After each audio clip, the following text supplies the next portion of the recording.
if you look on the screen, you're going to see that there is a list of very, very broad topics that you should be focusing on for this 50-point portion of the final exam. A little bit of background knowledge. This is everything that's going to be covered after exam 3.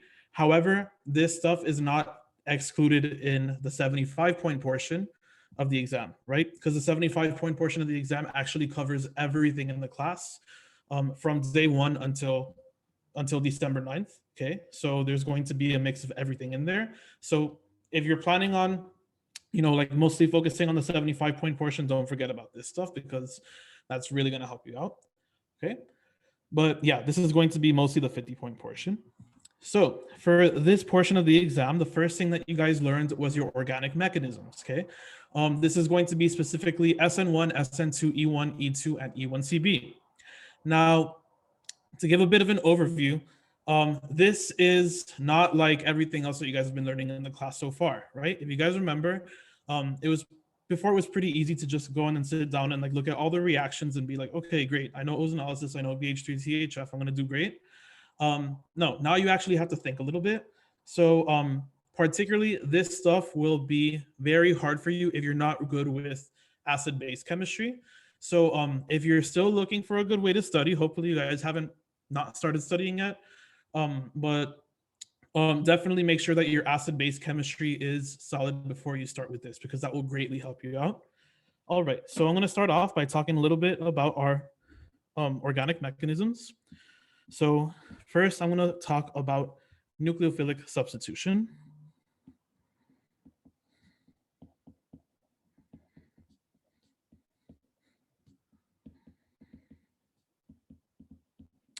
Okay, and for our nucleophilic substitution, those two reactions are going to be SN2 and SN1, which I'll be going over in that order. Okay, so your SN2 reaction is bimolecular,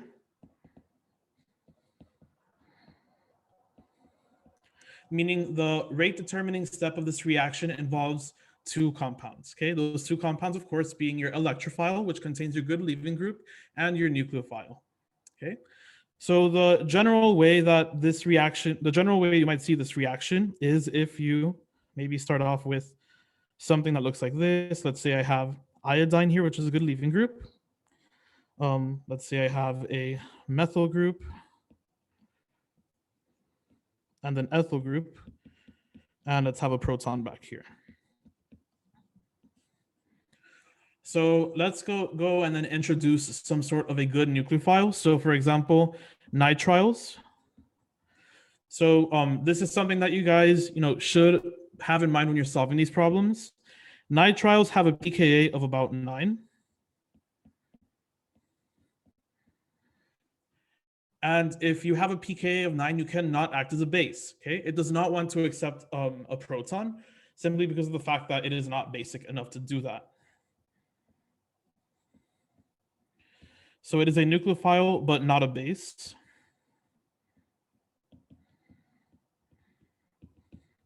All right, so some things that you guys should keep in mind for this is the fact that this iodine right here is your leaving group, okay? I like saying that the iodine has a partial negative charge because, of course, it's electronegative. The carbon that's right next to it, as a result, gets a partial positive charge. You want to go and then attack that partial positive in order to break that carbon-iodine bond, sending iodine off into solution, okay? And we're going to do this by means of a backside attack. Now, understanding what the backside attack does is very important for understanding the stereochem of the overall reaction. So we go and do this, ending up with CN over here, our methyl group here, our ethyl group, and our proton back here. Okay, it looks a little ugly. Let me redraw it.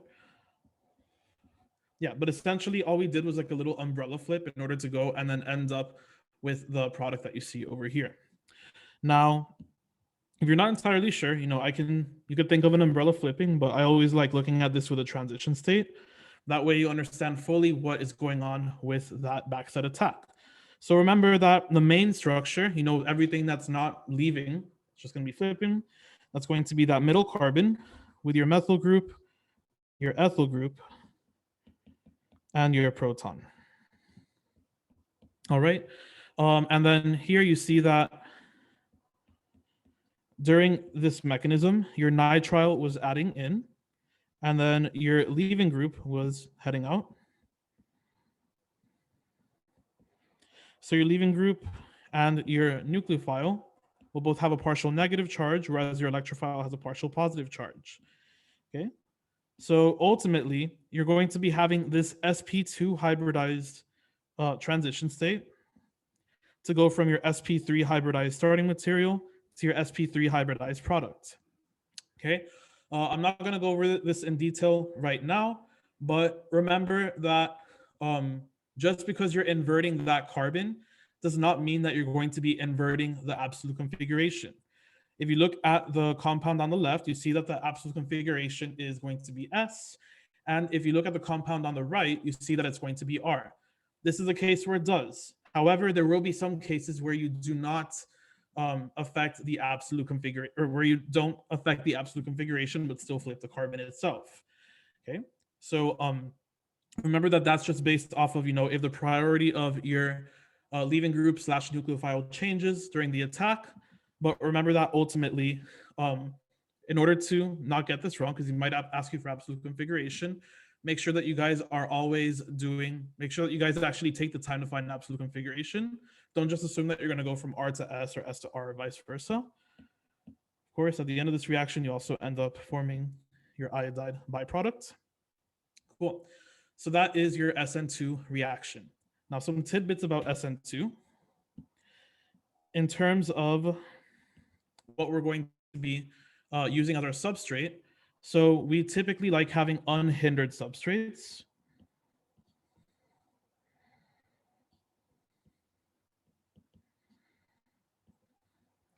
Particularly, we want our leaving group to be primary or secondary. Okay, so you see that in this case, leaving group was secondary. If I would have had a tertiary leaving group, that reaction would not be happening. Okay. As for solvent, now solvent is a little tricky because and not just solvent, but any of the rules that I give you guys, okay? Just because I say something is preferred in this does not mean it's always going to happen in this. So I'm going to say SN2 is preferred in polar aprotic solvents, but that doesn't mean that you're not going to see an SN2 that occurs in polar protic solvent, for example. Okay, so prefers polar aprotic solvents, and I'll talk about what that means in a little bit.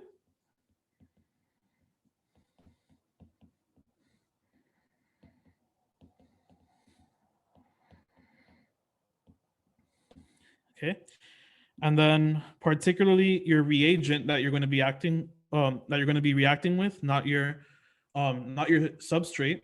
That's going to be a nucleophilic attack. Okay, not a basic attack.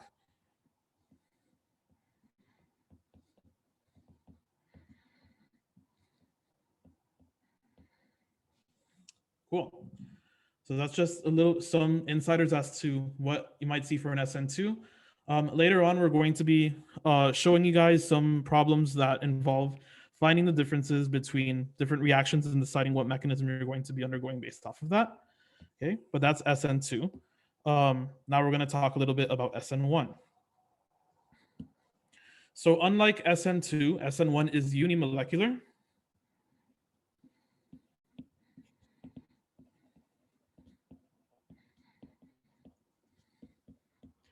And for SN1, unlike looking at the transition state like what we did for SN2, one thing that we're actually going to be keeping in mind is going to be the intermediate, because of the fact that this reaction actually involves 2 steps now rather than just 1. Okay, so I'm going to draw a similar starting material. Let's put iodide here, methyl here, ethyl here, and maybe instead of having a hydrogen here, I'll have like a phenyl here. Now I'm going to use nitrile again as my solvent, or sorry, not as my solvent, as my nucleophile. Now you see that now your leaving group is tertiary, right? Remember, we don't like SN2 if we have a hindered substrate. So instead, what we actually want to do is that the iodide it really wants to survive in solution. It wants to like be on its own in solution. So it actually will go and leave on its own before the nitrile can even come in and do its attack. What you end up forming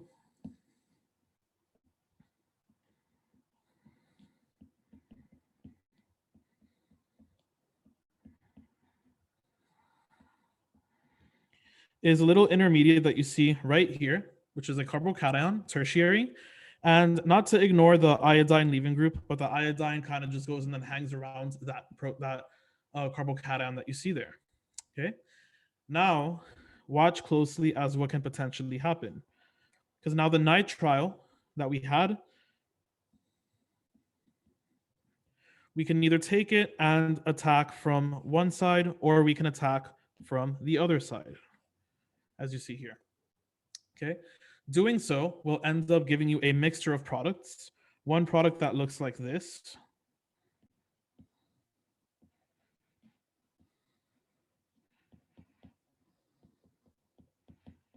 Oop, my bad.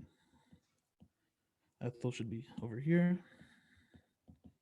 And phenyl back here. And then the other one, which I'll draw in green, will look like this.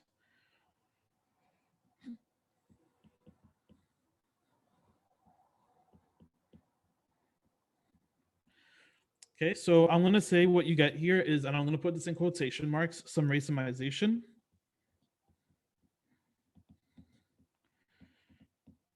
Now, the reason I put in quotation marks is because the racemization isn't quite exact. Okay, and the reason is actually because of this tiny little iodide over here that's kind of just blocking that carbocation, right? So remember the iodine was on that side. So ever so slightly, what's going to happen is that you're going to be favoring one product over the other, and it's going to be the product that forms from the opposite side, kind of like the back side of where that leaving group used to be. Okay, as you guys saw in pilot, the difference is not that big. You'll probably say that this is, slightly more than 50, but not by much %. And then this is a little less than 50%, but not by much. Okay. Of course, it depends by reaction, but generally, if you're not looking at the leaving group in solution, which sometimes we don't, then we could say that it forms an racemic mixture. Okay. If it asks you for the products of an SN1 reaction, though, if you form two different stereoisomers, you should be expected to draw both stereoisomers and perhaps even talk about why one might be favored over the other. Okay. So for SN1, you prefer more hindered leaving groups.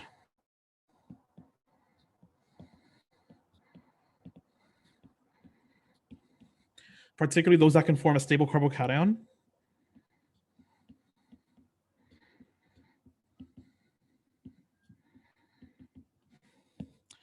In addition, we also here we prefer polar protic solvents.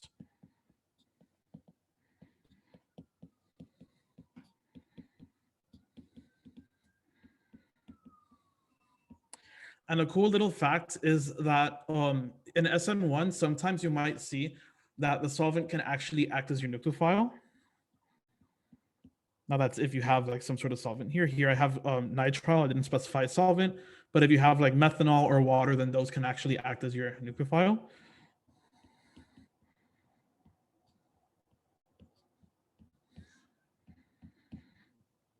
All right, and then also, just like an SN2, it's a nucleophilic attack, not a basic attack.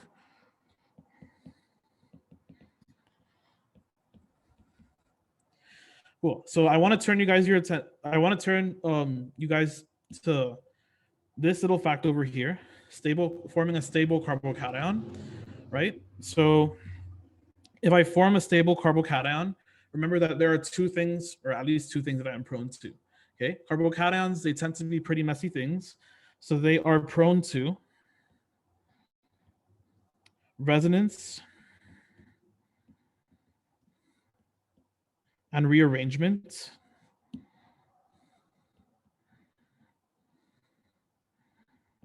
If possible. All right, so that's why you have to be extremely careful with what you are working with here. Okay, because if they ask you to draw all the possible isomers that can form in the reaction, if you have a potential rearrangement or if you have a potential resonance structure, be sure to do so. Now remember, you're only going to get a rearrangement if Dr. Falzone tells you that there's going to be a rearrangement. So, the best way to actually avoid losing points is to go and very, very carefully read the problem, because he might ask you to rearrange or he might not ask you to. Okay, so yeah, that's the gist for SN1 and SN2 so far. Before I go on to eliminations, I want to just quickly tell you about some solvents.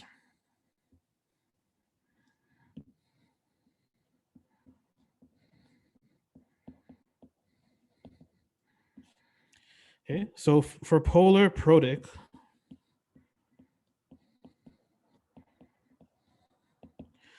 okay, polar protic has electronegative atoms.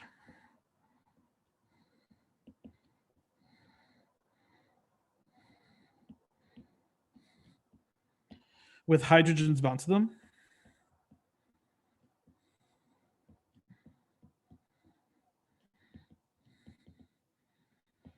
So some of your common examples of those are going to be things like water, methanol, ethanol, and tert-butanol, which I found out this week that is one of Molly's favorite solvents. Okay, so for polar aprotic,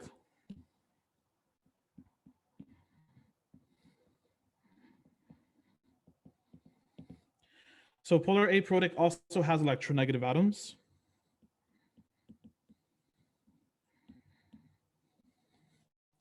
But they do not have hydrogens bound to those electronegative atoms.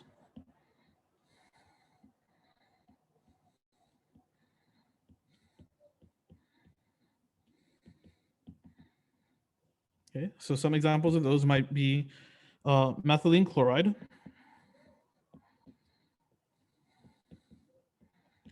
chloroform. You might have this one called DMSO.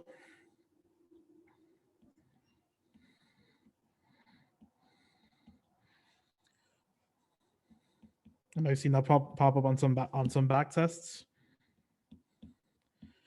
There's also dimethyl sulfide, or DMS, which you guys have seen with ozonolysis. And then another one could potentially be carbon tetrachloride, which is extremely flammable. Okay, so I know, like, I've seen some back tests. I think the 2018 back test, if I remember correctly, the very first question had carbon tetrachloride in it, and people were very confused because they thought it reacted.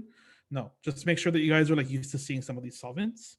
Okay, and while I'm on the topic of solvents, I also do want to talk about leaving groups.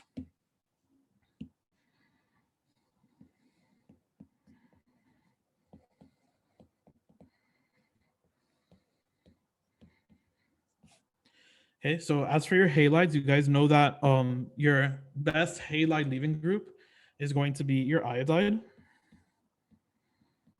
followed by your bromide, followed by your chloride, and then, yeah, so those are going to be all your halogens, okay? Fluorine is a poor leaving group, which is useful in one reaction, but in most reactions, it's not really that useful, okay?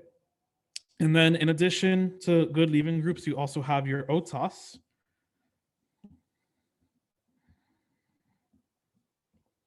I'm not going to draw the structure out here, but you will see the structure later on when I talk about activation of alcohols. And then a leaving group that's not as good as a chloride, but is still a viable one, a little bit of an honorable mention, would be water and also ethers.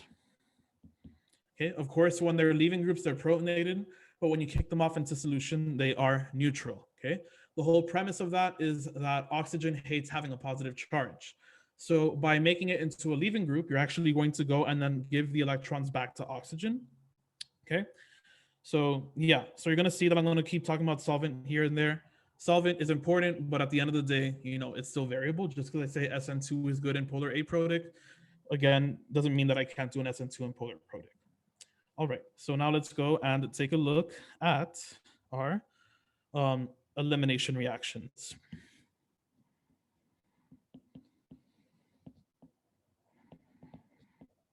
Okay, and our elimination reactions are going to be, I'll do it in this order, E2, E1, and my personal favorite one, E1CB.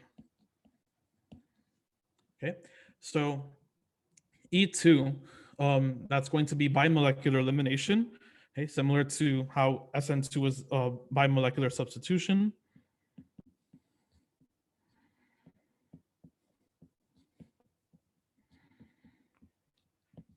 Now, in my opinion, E2 is probably one of the trickiest ones, okay, because E2 has so many different things in terms of like regiochemistry, stereochemistry, and all that going for it.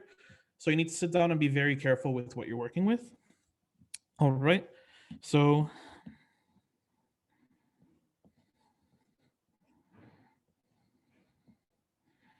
let's say I have an iodide here, okay, any good leaving group works. And let's say I want to use something like sodium methoxide.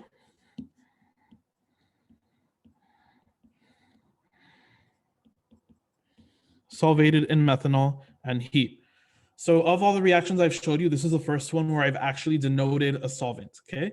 Whenever you have some charged species and a solvent in both in solution at the same time, don't try and react the solvent with anything, okay? Again, the solvent, you only really see it reacting whenever you do an SN1 and maybe sometimes even an E1, okay? But of course, between this and this, your more reactive species is going to be the ionic species. All right. Particularly here, what the solvent serves to do is to go and, since you already have some of that solvent present, it's going to favor the formation of the conjugate acid, okay, hence driving the reaction forward. So the way that this reaction will work is that you actually want to go and then eliminate a proton that is going to be on the opposite side of where your leaving group is going to be. Okay. Now I'm not talking about, how this is like pointing up or this is pointing down, but particularly how this is wedged and this is dashed. Okay. If you want a more, I guess like a more well thought out process of how to see this, you can always try drawing Newman projections with this, but you don't necessarily have to. But just know that with Newman projections, your proton will be 180 degrees from where your leaving group is going to be, as long as it's in the staggered conformation. Cool. So again, you guys know me. I love my partial charges. So remember that iodine is partial negative. This carbon is partial positive. This carbon here is partial negative. And then the proton that you're going to be deprotonating is partial positive. Okay, that's going to be your beta proton. So now I'm going to go take the electrons from my methoxide, attack the proton, form my carbon-carbon double bond, and then send up my electrons to iodine, hence giving me this final product over here where I've formed a brand new carbon-carbon double bond. Okay, there are different types of eliminations that you guys have seen, or particular variations of E2, such as that in the PCC and Jones mechanisms. Okay, you guys remember from pilot this week, we also did when we were doing the Swaran oxidation. So you guys have seen this before in wearing different hats, but it generally does the same thing. Okay, now what you see here, the product that I have formed is my Zaitsev product. I know for some of you who work with me, I spelled it differently, but I guess to stop confusing you guys, I will spell it the way that the book spells it. So this is your Zaitsev product, and all that means is that you're going to be forming your more substituted double bond of the two that you can possibly form. In this case, your Zaitsev product is your major product, while the other one, Hoffman, which I'll draw below it, is going to be your minor product.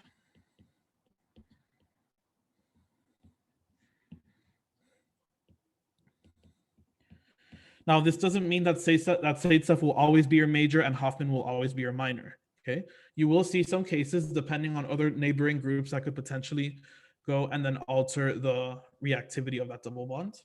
Okay, so let's go and then see some examples of that.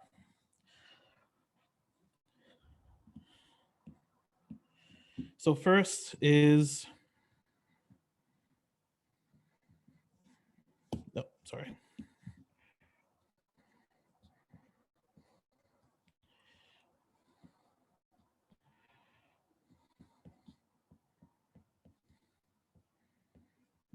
let's say I have a leaving group that looks like this, right? Let's say I want to go and eliminate. Oh, by the way, before I forget, guys, notice the heat over here. Heat favors elimination. Okay.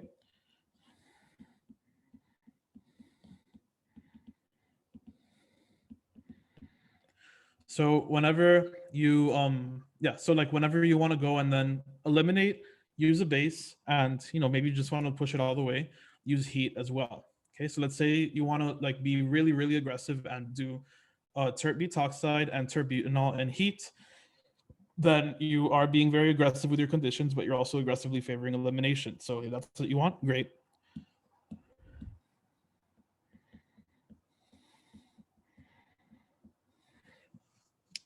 Okay, so then we have this. And now what we want to go and look for is our anti-periplanar proton. Okay, so first you might think, all right, more stable double bonds are my Zaitsev double bonds. So I want to go ahead and maybe eliminate over here. But oh no, look what happened. We see that we have this proton being on the same side as the iodide. That is not anti-periplanar. We want to try and avoid that if we possibly can. So instead, we will have to resort to the side that is less substituted, because that one actually has that anti-periplanar proton that we want. Okay, so we can go eliminate, form this carbon-carbon double bond, and then kick off our iodide. And you will end up with this product that you see here. So in this case, we have formed our Hofmann product, again, the least substituted of the two double bonds that you can form, as being our major product.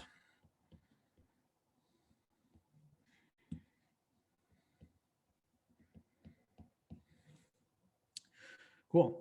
That's one way to do it. Another one, which it's personally one of my favorite examples to do.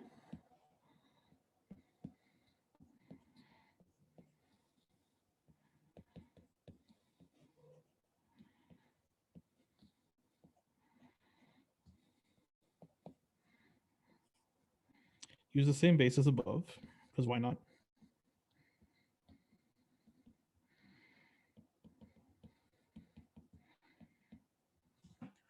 All right, so now I want to go and then consider which double bond I'm going to be forming. Okay, well, if I go and I look at my more substituted side, I end up seeing that I have a proton that's anti-periplanar. But what if I told you that you're not going to eliminate that proton? So I'm going to go turn on my light because it's getting kind of dark in my room, but I want someone to tell me why we're not going to be eliminating that one.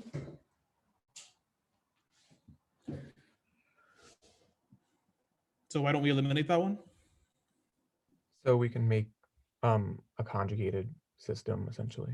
Very good. So something that we love about, or something that elimination loves about itself, is its ability to go in and form a conjugated compound. Okay, and doesn't look conjugated because I just drew phenyl, but remember phenyl is just a benzene ring. So if I were to go and then eliminate over here, then I would end up forming this compound. I'll draw the benzene ring just so you guys can see.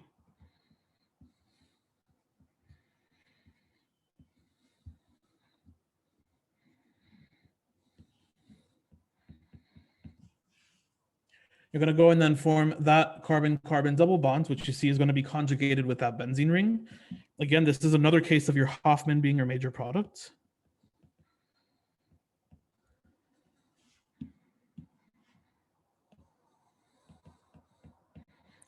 All right, and now one more example. Let me leave this here.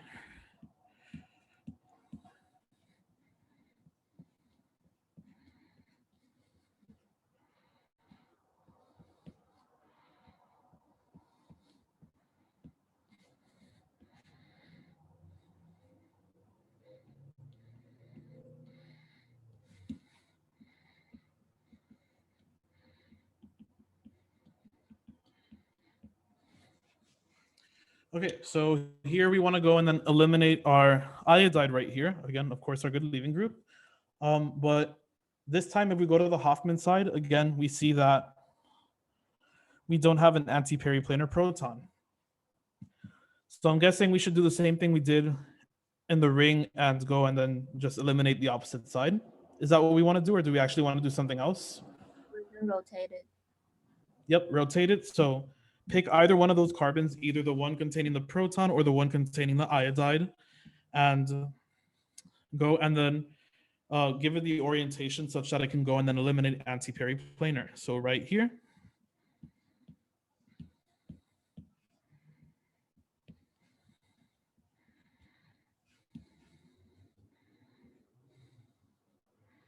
So I'm gonna go and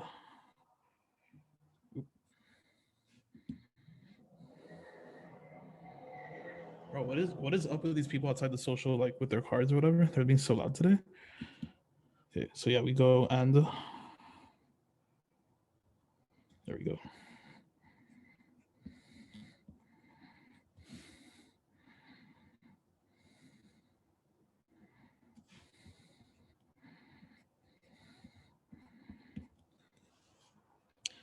Okay, so we go and then we rotate it 1, 2, 3, 4, 5, 6. 1, 2, 3, 4, 5, 6.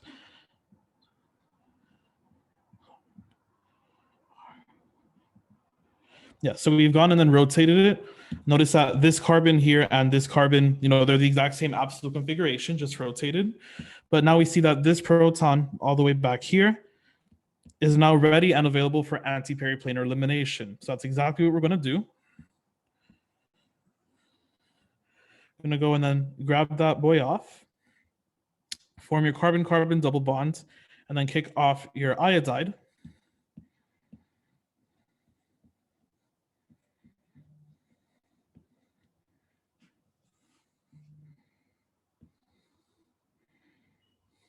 And then you end up forming this product that you see here. Cool. So this type of problem shows you to be very careful with your stereochem, right? Because if you were to go and then eliminate from this, then you would have ended up with the opposite diastereomer. Okay, so make sure that you be careful with stereochem. And a question that I've gotten a lot is for those elimination reactions where it asks you to show stereochem.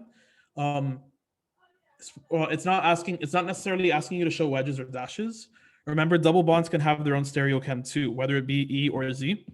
Okay, so make sure that you guys are clear as to, you know, when it asks for stereochem, exactly what to show. Okay, one other little last one before we go on to E1, because this is an example that a lot of people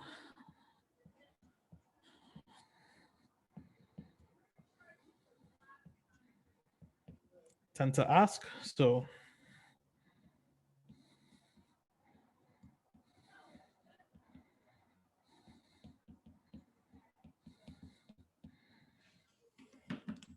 okay, so let's say I have this type of reaction. So you see that I am reacting it with, oh, sorry, let me do methanol. So let's say I am using base and methanol and I'm heating it up.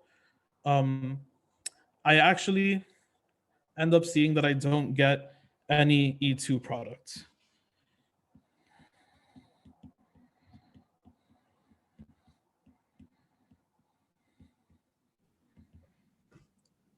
So now I'm sorry, let me close my window. People are being really loud.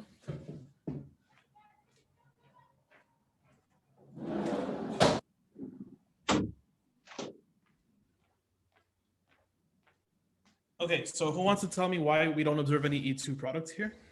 There's no beta hydrogen. Yep, no beta hydrogen, right? So you want to go and you realize here that this is your alpha position. Here's your beta position. Sam, did you really hear me close my window from your apartment? I did. I feel Wow. very close to you now. Indeed. Okay, yeah, so we have our alpha position here and our beta position, please don't try and draw a proton there, because then you're going to make the carbon pentavalent, and you guys know how I feel whenever I see a pentavalent carbon. So when you're taking your exam, even though I'm not, grading your exam or anything, just think about not upsetting me or any other person who has given you knowledge of organic chemistry. Okay, anyway, so if you don't observe any E2 product, then what kind of reaction would we see here? SN2? SN2, very good. So yeah, we would just go and then boop, boop, and we end up with this.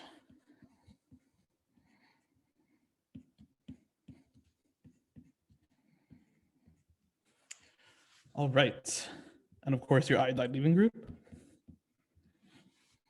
So here are many different examples of how you can, how SN2 can trick you. So sorry, how E2 can trick you. So be very, very careful with those. Now I'm going to go and transition into E1.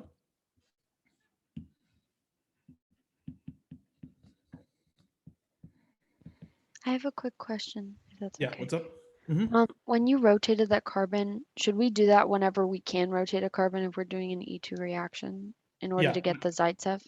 Yep. So whenever you can, if you can do it, do it. The only reason you wouldn't be able to do it, from what I know, is if you have a ring, because you can't rotate a ring. Okay, perfect. Thank you so much. Yeah, no problem.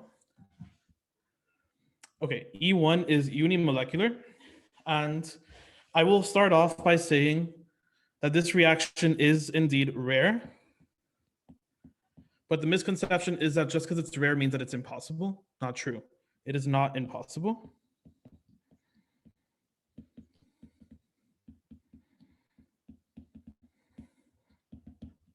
And I always say that E1 requires two specific scenarios that happen at the same time. You need to, A, be able to form a stable carbocation.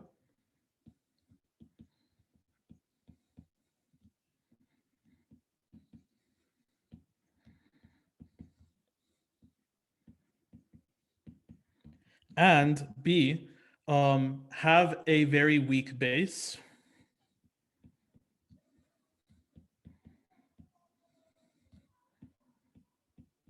Which is often non-nucleophilic for some reason.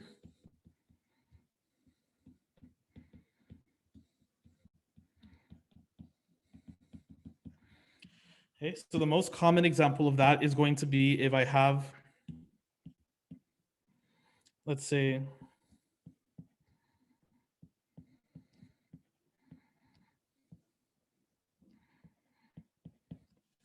an alcohol like this,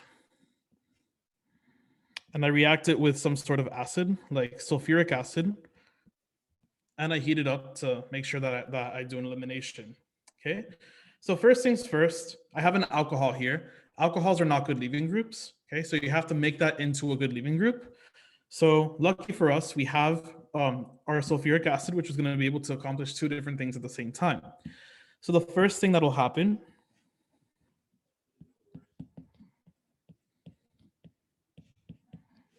is that your sulfuric acid will come in and then protonate this.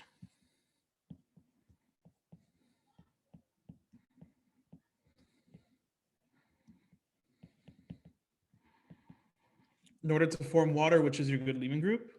Okay, so now we need to observe what we have left in solution.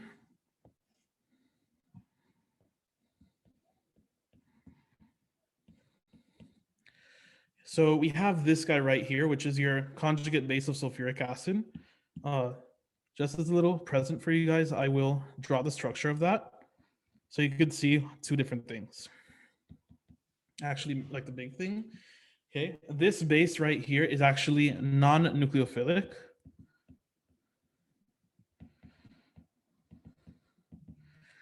Okay, and the reason that you could tell it's non-nucleophilic, as you guys saw in pilot about a month ago, is that the negative charge that you have here can go and then potentially resonate into, either one of those carbonyls that you see there. Okay, so that negative charge on your oxygen is delocalized. Okay, it's not nucleophilic, but it's also a very poor base. Okay, even as a conjugate base of sulfuric acid, it still has a pKa of like think it's like negative something, but like for sure way below 10. So because of that, in this case, it can't act as a nucleophile. It's just going to have to act as a base, even if the pKa is below 10. It's just going to be a very slow reaction. In fact, slow enough that it gives this water time to leave. Okay.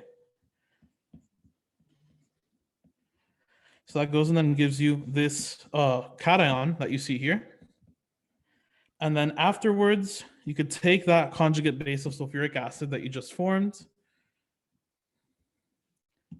and then deprotonate the proton that you want, which we want this one, particularly in order to give us our more stable Seitzeb product. And then we form our carbon-carbon double bond, giving us this final carbon-carbon double bond product. Okay, and of course we regenerate our sulfuric acid. Cool. So again, you need these two reaction conditions to be able to do an E1. If you don't have those two, then you're going to have to encourage something else. Okay, and then likewise, I guess to like talk a little bit about E2 again real quick. Remember that E2, works with good bases.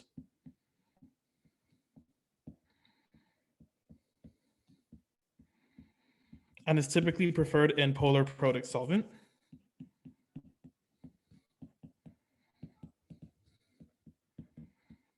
And also, heat tends to encourage elimination.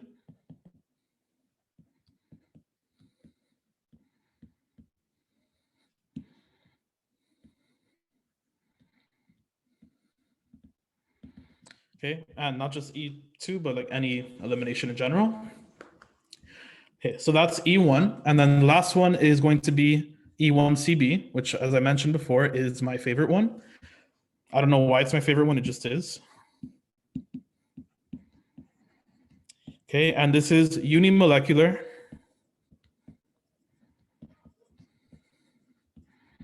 elimination via the conjugate base intermediate.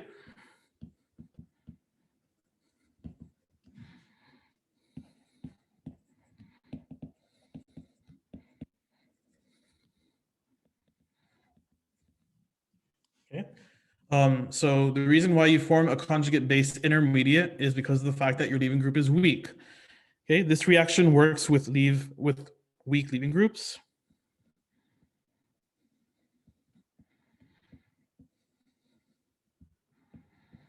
And it's also slow. All right, so I'll give you guys the example of fluorine.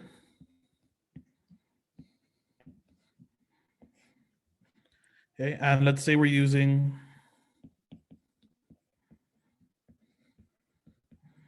this guy with methanol and heat. Okay, if I go and then do that type of reaction, then what happens first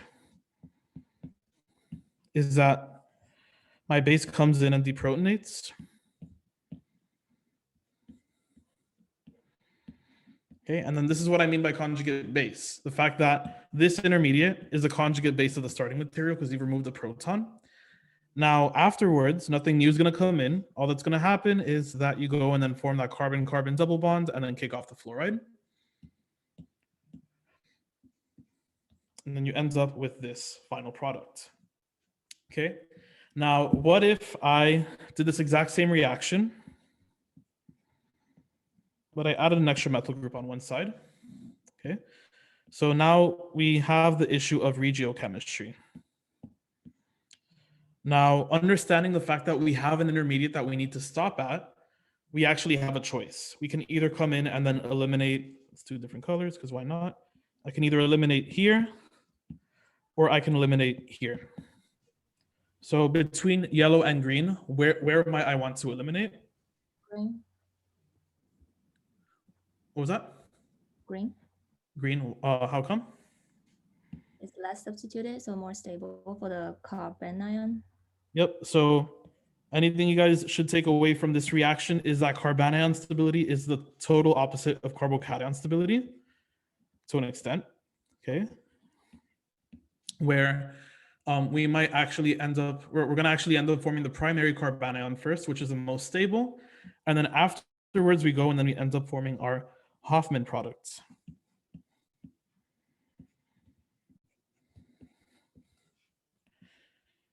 Okay, so so now see here that we are forming that Hofmann product.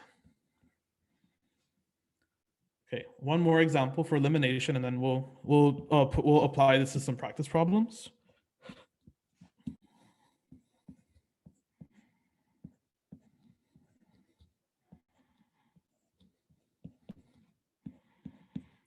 All right, so this is a compound called an aldol, which you're going to be seeing in Orgo 2 if you take it. Cool. This type of this reaction can actually undergo some sort of a dehydration, right? So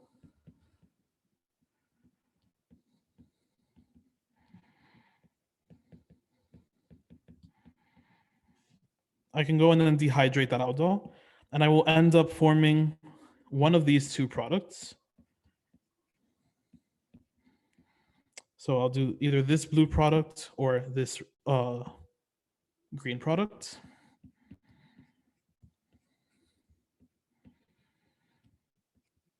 Which product would I end up forming and why? Someone else? The green one, And why the green one? because it's conjugated. Yep. So again, elimination has very strong rose-colored glasses for conjugation. So if you can be conjugated, you will.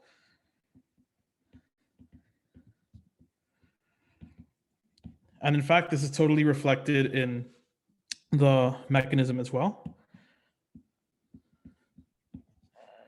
So this is like one of the cases where your carbocation stability and carbanion stability actually overlap, in the sense that either one will favor conjugation.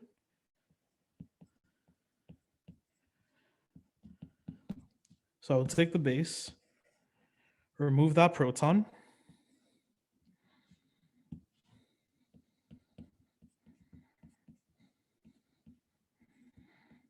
You end up forming this intermediate, which, little fun fact, it's called an enolate.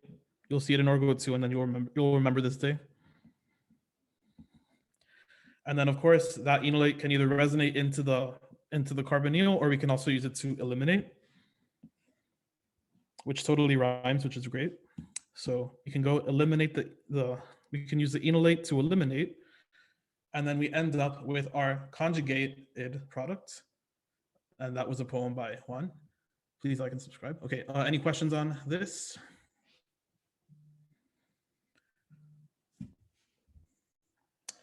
Okay. So now let's go ahead and do some exam type problems before we continue. Well, so I put these problems together. I'm going to work these along with you guys, but you guys are going to have a ton of these examples to go for tomorrow, and we're going to be going over those tomorrow. So Sam has already sent out the problem set. Make sure you guys get a chance to do that before tomorrow, or at least check it out. All right, so first of all, I'm going to be taking the secondary bromide, and I'm going to be reacting it with KCN. You guys know that KCN is an ionic species, right? So it looks like this.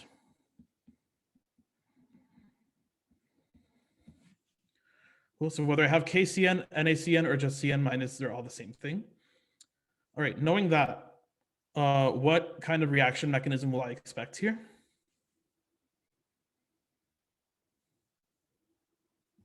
An SN2.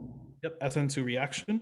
So you're going to go and then take partial negative, partial positive. You're going to go and then attack right here.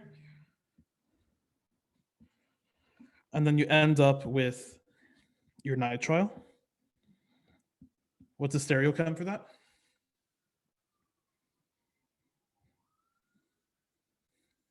Dash. Dash. Right? Because remember, if you do an SN2, you do the backside attack. Very good. All right. Next up, so we have ethanol and we have this iodide compound. So what kind of reaction mechanism might we expect here? SN1. SN1. Very good. So one thing you guys should know.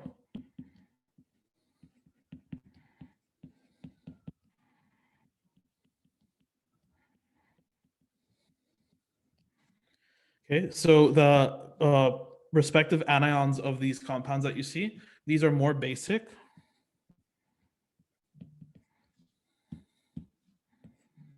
But these guys you'll actually see are very weak bases and hence unlikely.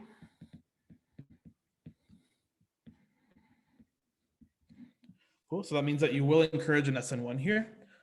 How many different products are you gonna end up forming in this SN1?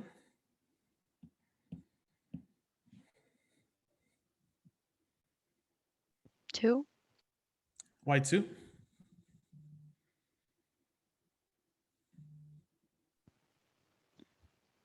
Because it can attack from the front or the back. It can, but what do you need in order to have stereoisomers? Oh, it's not chiral. Yep, you don't have a stereo center there, so you just end up forming one product. Now, if I had like maybe like another methyl group somewhere on the ring, then yes, I would have two, but in this case, I just have one.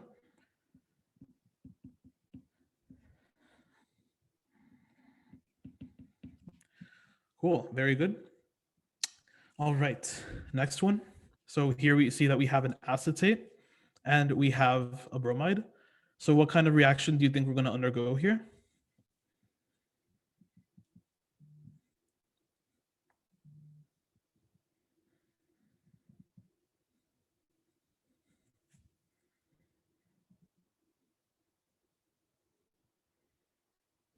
SN2. Why SN2?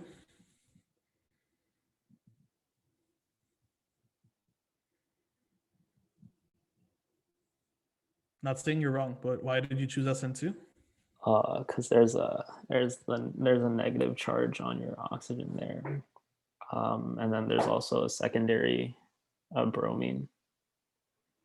Okay, so the main reason, so this guy acetate right here, so that's the conjugate base of acetic acid.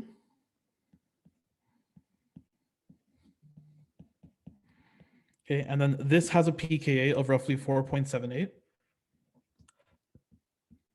Sorry, 4.76.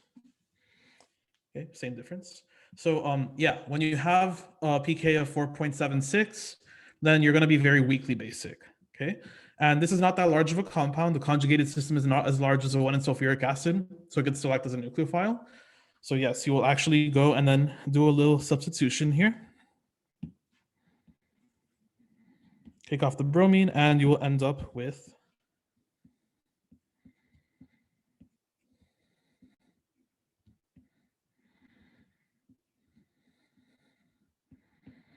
this compound. And what's the stereochem for that group?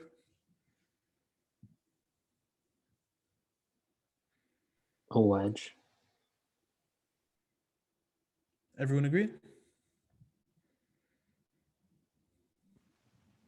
I would say dash if it's SN2 because of inversion. Right, it's an SN2, so you do the backside attack and it becomes a dash now. Cool. So be careful with stereochem. Okay. Next one. So we finally have OTOS. For some reason, I've been totally neglecting OTOS today, but here it is now. What kind of reaction would we expect here? E2. E2, good. And where am I eliminating? The one that is basically the one that's on the opposite side of ET. And why did you choose Bottom. that? Because it's because the one with ET doesn't have an anti-periplanar hydrogen. Excellent. Yep. So remember, we are on the quest to find our anti-periplanar proton, and it just turned out that our ethyl group decided to be fake and not give it to us. So instead, we had our proton on the other side to give us our Hoffman product. Well, that's how you start giving organic compounds personality.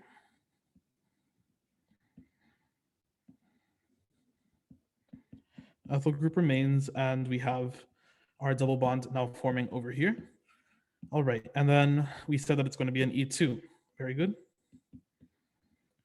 Okay, and our last one, I feel like I kind of just did this exact one, but for practice, which one is this one? E1. E1, very good. So you see here that we have sulfuric acid, which sulfuric acid is obviously a very bad base, but its conjugate base is also a bad base.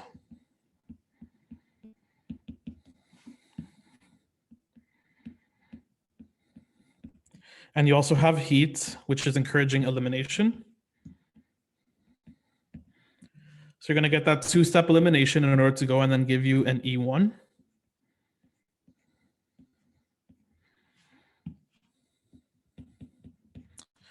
Cool. And I personally like ending off on that one for this part because it transitions us very nicely into alcohol activation. Cool. Yeah, are there any questions about anything I've spoken about for the past hour?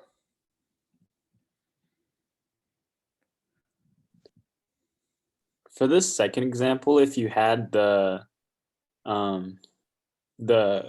don't know what it's called, the CH3 CH2O minus ion on there, Mhm. that would be E2, right? Yes, that would undergo an E2 rather than an SN2, rather than S1, my bad. And also that rule you drew for that one, is it also true for the CH3OH as well? Yeah, right. So pretty much like any ROH or RO minus. Okay, got it. Thank you. I do I had want a to. Oh yeah, sorry. what's up? question. Yeah. Could you go up to the part where you talk about E1? I think I missed those 3 bullet points where it says like works with a good base, and there was like 2 more. Yes. Right here. Yeah, Yes, this right is- there. Perfect. Yes. Yeah. This is for SN for E2. I just put it like right above E1 because of space.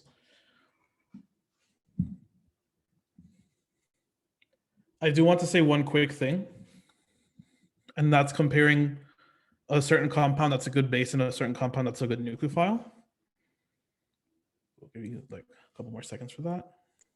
Okay, I'm good. Thank you. All right, yeah, no problem. So I'm going to quickly show you guys these 2 compounds.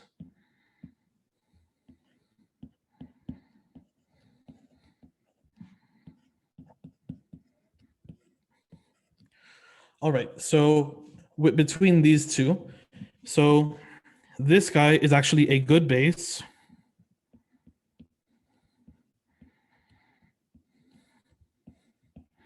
Because its nucleus is smaller, or its atomic radius, because oxygen's atomic radius is smaller.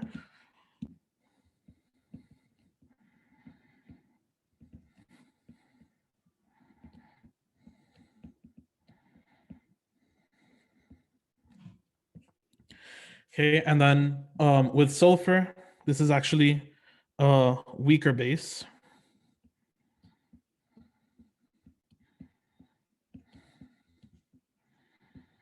But still a good nucleophile because sulfur's atomic radius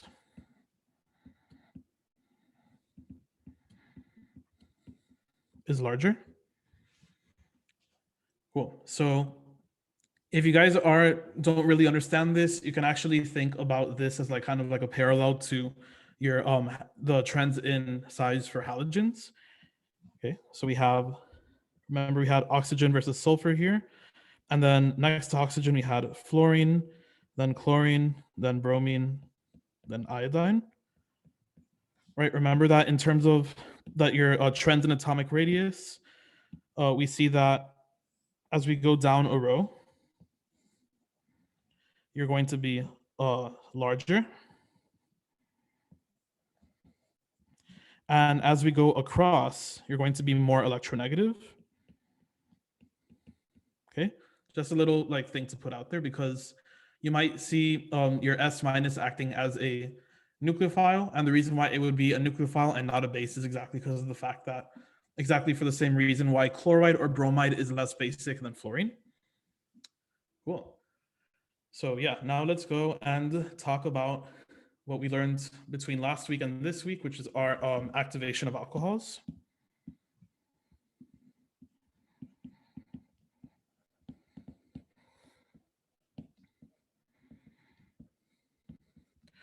Cool. So I'm going to start off by showing you guys one way to activate alcohols, which is very similar to what we just showed for your what's it called, for your E1. So let's say I have an alcohol like this, right? You can actually go in and introduce some sort of an acid, and depending on what acid you introduce, you're going to do a different type of reaction. So if I introduce HBr, for example, now you guys obviously saw HBr as one of the first reactions for this class, particularly where you would see HBr being reacted with a double bond in order to go and then form a carbocation. But obviously here we don't have a double bond. So we can actually go and then take the electrons from oxygen, attack our proton, kick off our bromide, and we end up with our positively charged water.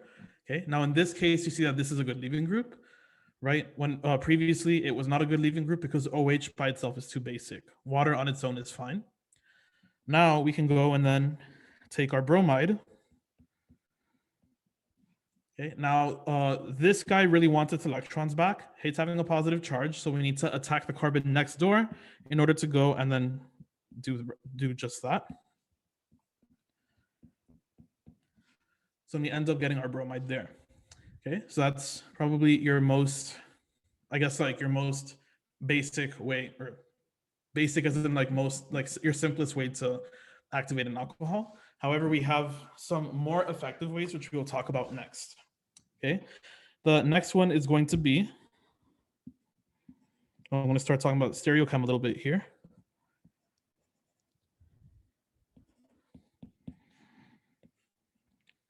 Is reacting this with PBr3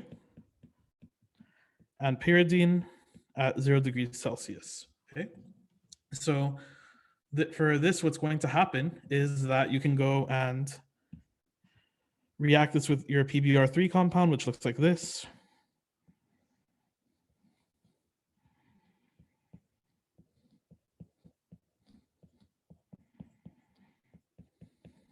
You're kind of going to do like an SN2 type reaction on that phosphorus,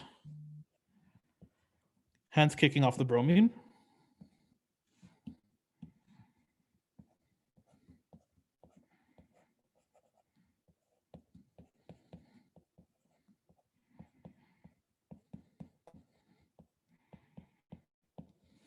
Okay, so now we end up with this, and then we want to introduce our next compound that's going to do its job here, and that's going to be pyridine. So pyridine looks like this.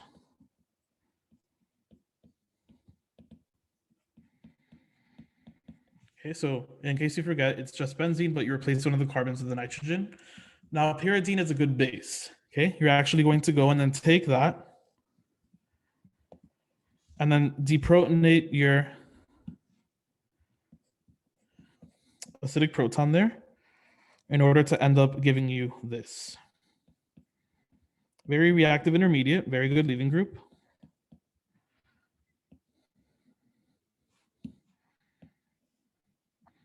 Then afterwards,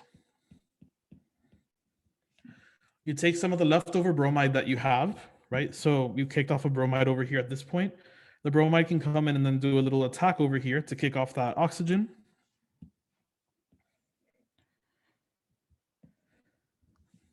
Okay, and then in doing so, you will end up with this final product. Oh, yeah, share this color.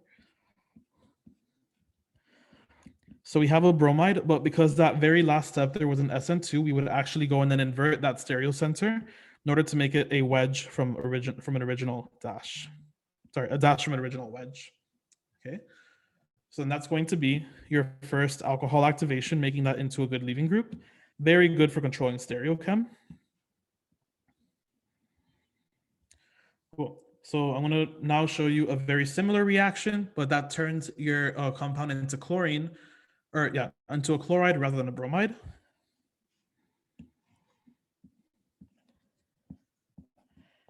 And that's going to be your alcohol reacting with your very stinky thionyl chloride and pyridine at 0 degrees Celsius. Okay, so what's going to happen? Thionyl chloride is a slightly different looking compound, but the chemistry is still pretty similar. You're going to go and then take this. Now that sulfur has a double bond associated with it, so you want to be very careful because this isn't going to be like a similar SN2. You just need to add some extra arrows in there. You're going to take the electrons from oxygen, attack the sulfur, then send your electrons up, send those electrons back down, and then kick off your chlorine, okay? You don't have to show it now, but depending on who you take for Orgo 2, they might make you show that tetrahedral intermediate, right? Tetrahedral intermediates are especially important in biochem because that oxyanion that you get is actually stabilized within the oxyanion hole of a catalytic triad, but I digress. That's more something you're going to see when you get to biochem. Okay, but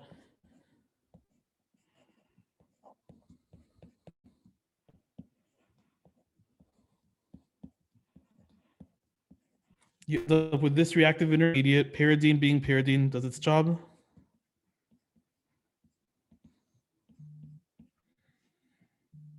Okay, now go and then grab that proton off, kick this off.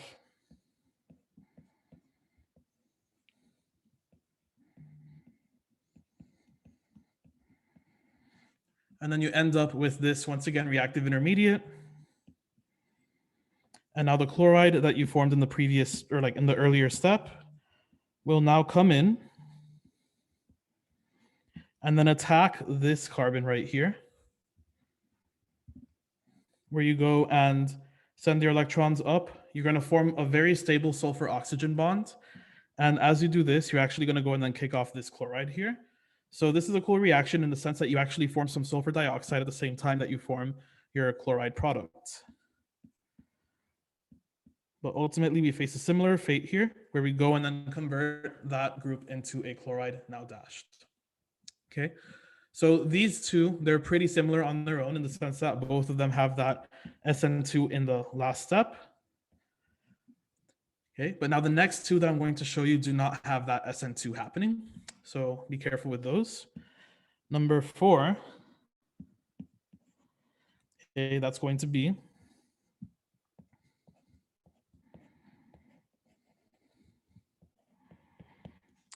now you're reacting it with tosyl chloride and pyridine at 0 degrees Celsius. Okay, so don't get confused. This is something that tends to confuse a lot of people, but tosyl chloride will convert this into a tosyl group, not a chloride. Okay. So now in order to understand this mechanism, which I will move this guy down. In order to understand this mechanism, you need to know the structure of tosyl chloride. He'll probably give it to you on the exam anyway. So like it helps to know the structure, but he won't be mean about it. Anyway, so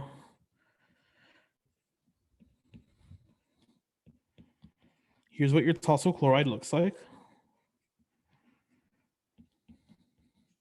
Very concerned looking benzene ring.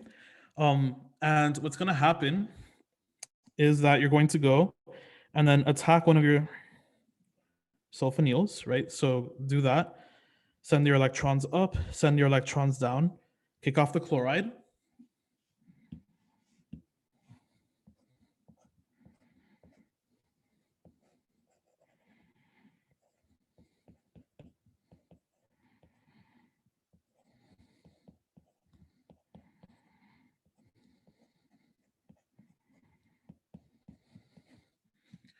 So you end up with that reactive intermediate, which I'm going to be totally lazy and just copy and paste this onto the next step.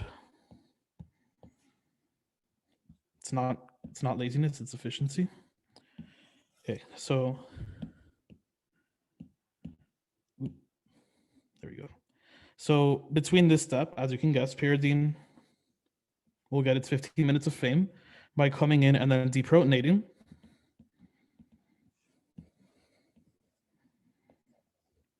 Then you're going to end up with this, but little do you guys realize, or maybe you guys do realize, that the structure of this is literally just OTOS.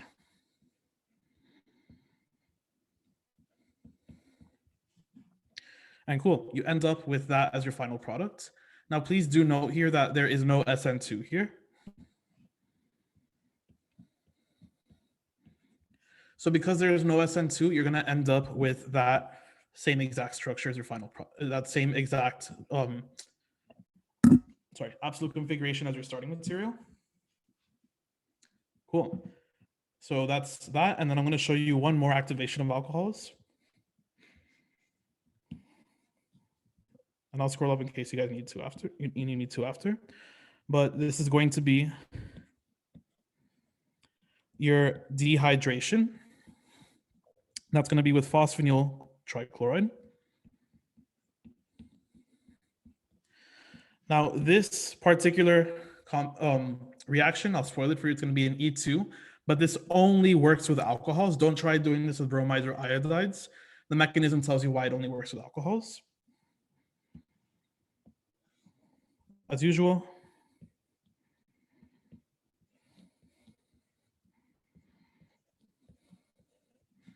you're gonna go and then react. You know, here we have a phosphonyl, before we had a thionyl, and before that we had a carbonyl.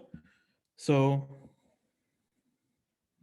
what happens is that you're gonna go and then attack that phosphonyl, send your electrons up, send your electrons down, kick off your chloride, and you're gonna end up with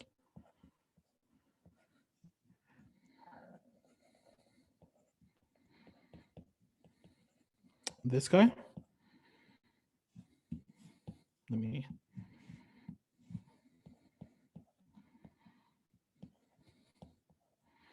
So one of the chlorines got kicked off, but the other two are still on there.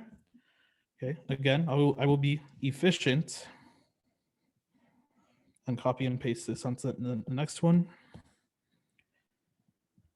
where essentially what's going to happen is that pyridine will do its thing once again.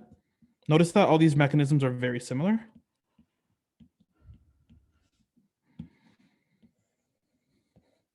And then you end up with this reactive intermediate. And then finally, my reason for this is because I think this group right here is a very, very large leaving group, right? This phosphorus is actually tetrahedral rather than planar, as you guys have seen previously.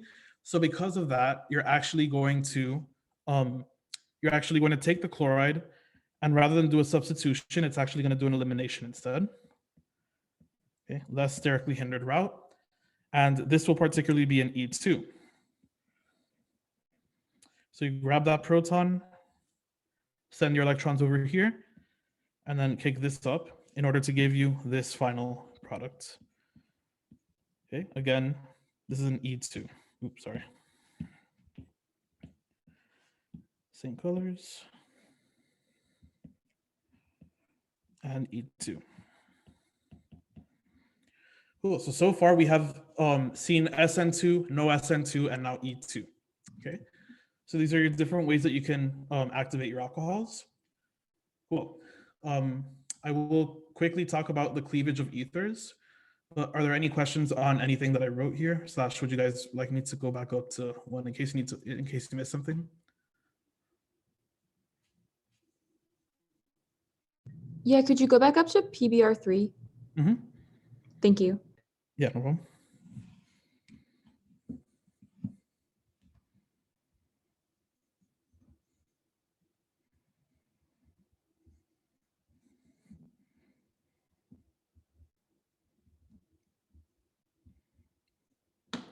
Pi leaders, I don't know if you guys have found my favorite meme on this subject yet. If you guys can find my favorite meme, I will Venmo you $1 or something. I don't know. Just kidding. But yeah, maybe I'll if I have time at the end, I'll send my favorite meme in the chat. Cool.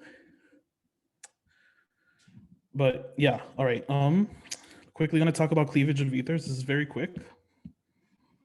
It's very similar to that first activation of alcohols.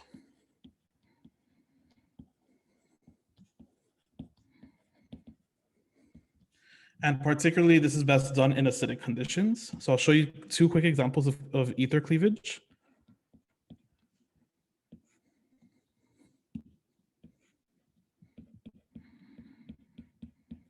Okay, so you're going to use HBr, and in the exact same way that you activated the alcohol, you're now going to activate this ether, make that into a good leaving group.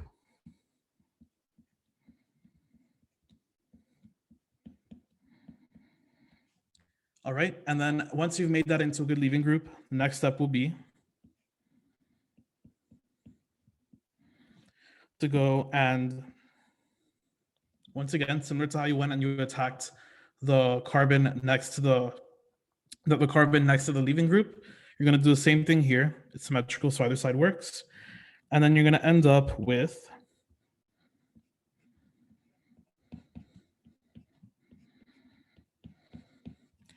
these two compounds over here. So you end up with ethanol and ethyl bromide. Okay, so that's one way you can cleave ethers. Another quick example that I'll show you is cleavage of rings. So here's one of our favorite solvents, THF. We could take our HBr and then protonate our ether once again.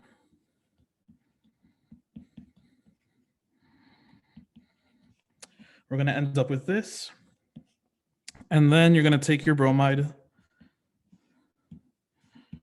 then attack it over here, and send your electrons this way in order to go. And then instead of getting two different compounds this time, they both end up in the same compound. So we end up with 1, 2, 3, 4. This major product over here. Yep, cool. All right, so that's your cleavage of ethers. Any quick questions about cleavage of ethers before I move on to oxidation?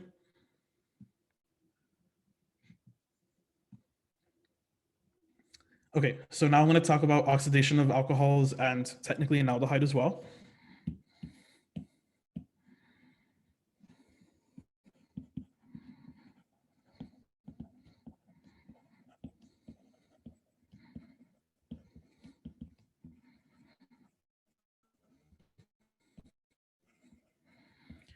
Okay, so we're going to be using two different sets of reagents here. So one of them is going to be PCC. Okay, which you don't necessarily need to know this. You could just write PCC on your exam, but in case he's written it on your exam, you should know what it does. This is going to be CrO3 along with pyridine, hydrochloric acid, and methylene chloride.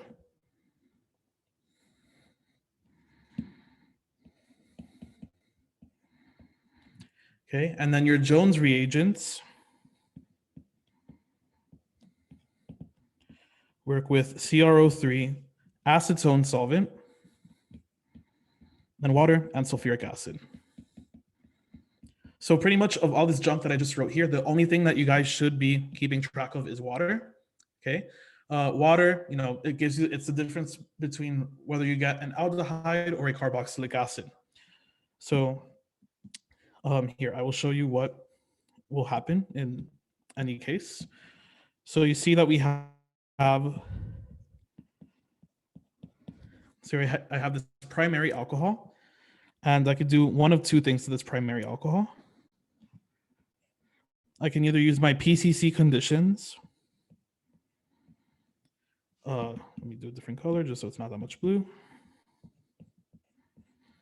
To go and then give me an aldehyde, right? Remember, we get an aldehyde because we don't have any water in there.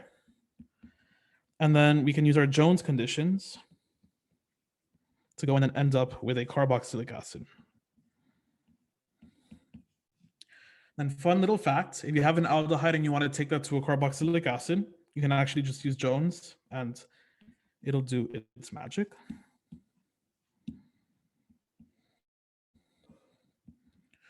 Cool. So that's going to be for primary alcohols. If you have a secondary alcohol,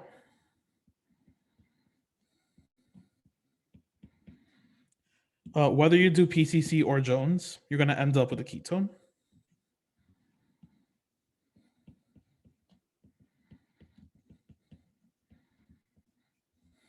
Okay, so these are some great new ways to form carbonyls, and I think this is your first reaction technically that you guys are aware of that gives you a carboxylic acid. Okay.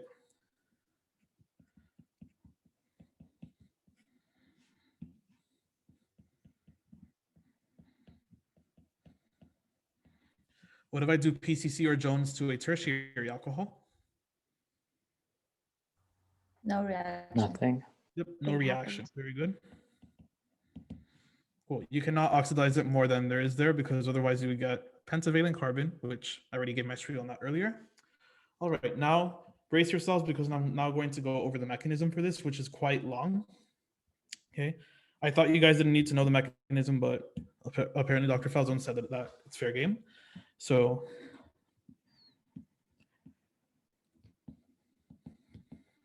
I'm going to do this mechanism with a primary alcohol.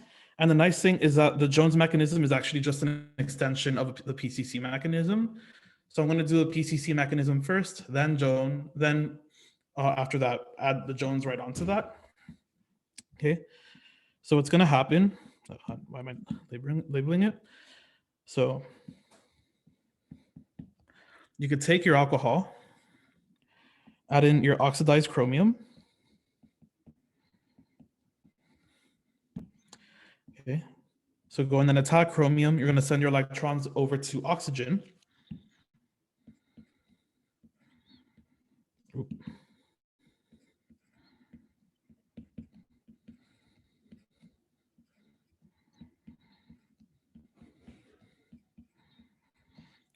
Then once you end up with that, you're going to have to go and then make this neutral. Dr. Falzone likes to draw this term molecular, so you could just draw 2 steps in one. That's totally fine. So I'm going to add in my hydrochloric acid here. Please don't add water here because we're not at the Jones step yet. And I'm going to add in my pyridine over here.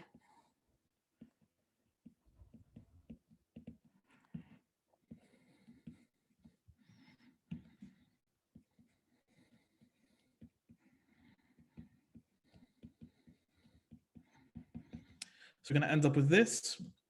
And now once you have ended up with this intermediate, your next step would just be to go and then take a proton.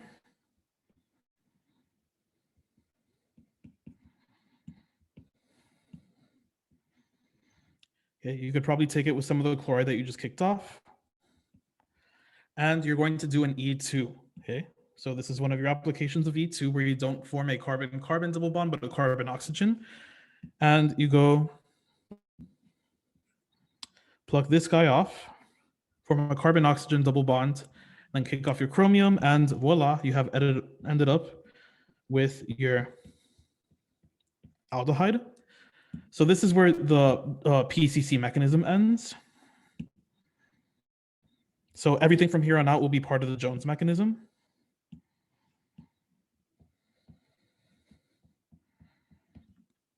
All right, so now what's going to happen is that I'm going to add in water. Well, before I add in water, I'm actually going to add in my sulfuric acid.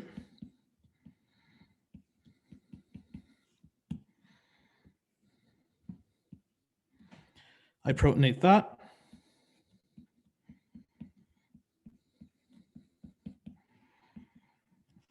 Okay, and then now I want to go in and add in water.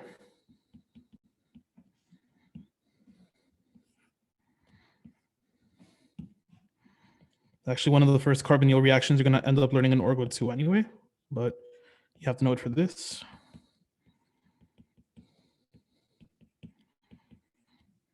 So you're going to end up with this guy. And then in order to get to your final product, you just have to deprotonate. Okay, you can maybe use your leftover sulfuric acid for that.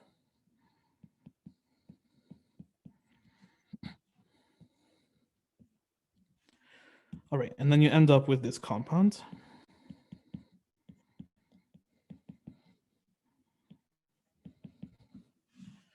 Cool.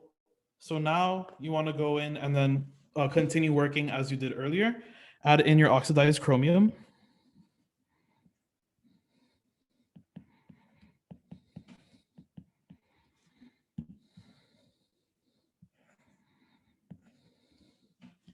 You're going to end up with a very similar intermediate to what you ended up with earlier.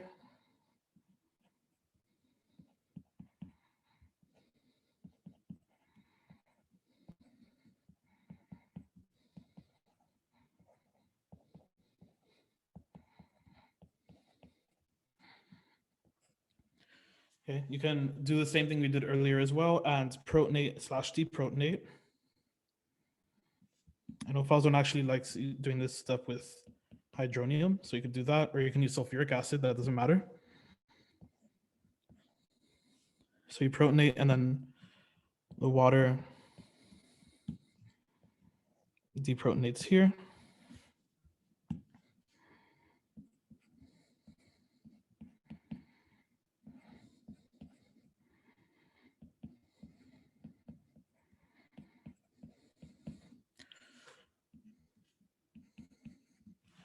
Then you end up with this intermediate, and then to finish that all off, you can go and then maybe use water, or again, conjugate base of sulfuric acid, and you're going to do another E2. And that will essentially take you from here, deprotonate, form your carbon-oxygen double bond, kick off your chromium, and you have ended up with your final carboxylic acid. Very excellent way to not only oxidize alcohols, but also fry your brain. Cool, and then with this, we have ended our Jones mechanism. Cool, so I always joke around that this is like a little like, it's like an Oreo, but with like PCC. So you have PCC, then in the middle, you're going to have your cream, which is going to be the addition of water, and then you PCC it again. Cool, any questions about this mechanism?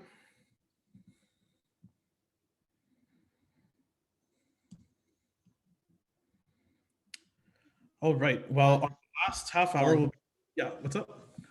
Do you mind just keeping it here for a minute? I was a little far behind in terms Yeah, of hopping sure. down. Yeah, I'll leave it for like a minute or two, and then I will go down.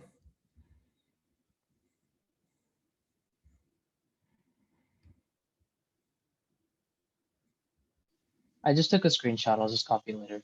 All right, cool. Yeah, so I'm gonna go and talk about radicals.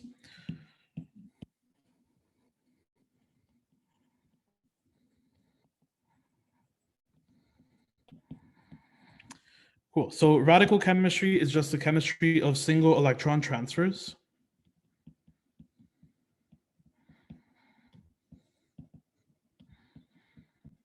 You have very vaguely seen it before. Like if you guys have seen the mechanism for H2PDC or for the dissolving metal reduction, it had a little bit of that. You didn't have to know it then. You still don't have to, you're not going to be tested on those mechanisms now, but you do know how to do radical reactions now.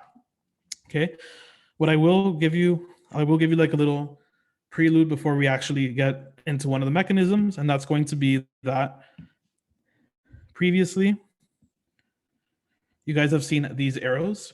These arrows will always signify the transfer of 2 electrons.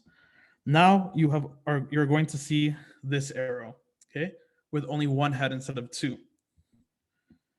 This is going to show the transfer of 1 electron. Okay, so make sure you guys are using the right arrows for the right situation. Cool. General reaction, which I always like using as an example, is the bromination of cyclohexane. Okay. And whenever you're going to do a radical bromination where you don't really care too much about your regiochemistry, just go ahead and then use Br2, and that H nu, that's UV light. Okay, sometimes you might see it in heat as well. So all that happens, just so I want to draw this out specifically so you're aware, you're going to be replacing a proton, in this case any one proton, with a bromide. Cool. And this mechanism is usually divided into 3 different steps. Okay, so your first step is going to be your initiation step. Okay, and the initiation step is usually going to consist of 1 step. And that's going to be forming your radical reagent, or forming your radical halide reagent.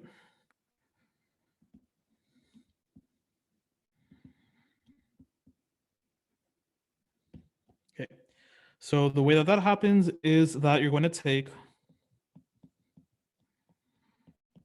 Br2, and I'm actually going to go and then break this bond here. Now, there are 2 electrons in that bond. I have to draw arrows corresponding for both electrons. So I'm going to have 2 arrows total. So one of those electrons will go to this bromine, one of those will go to the other bromine. you're gonna end up with 2 bromine radicals. Okay. Second step.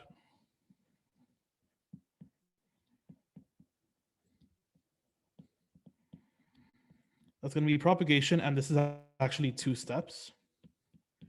And then you're going to combine radicals and non-radicals.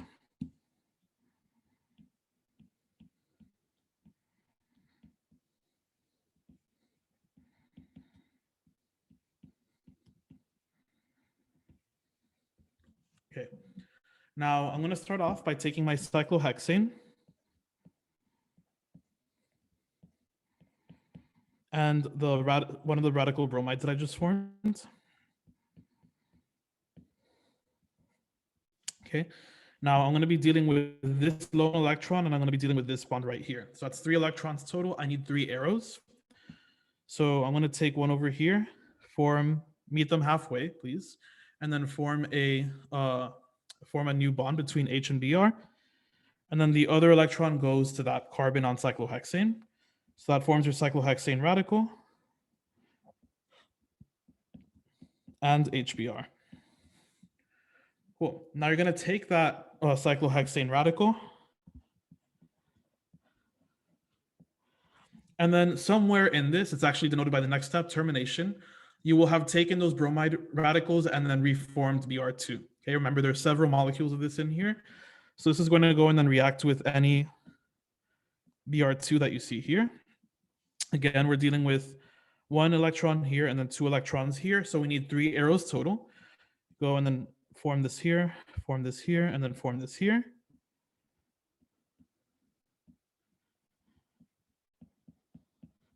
So you start forming some of your product, and then in the process, you form more bromine radical. Okay. Now, last but not least is going to be your termination step. Termination step is going to be 3 steps.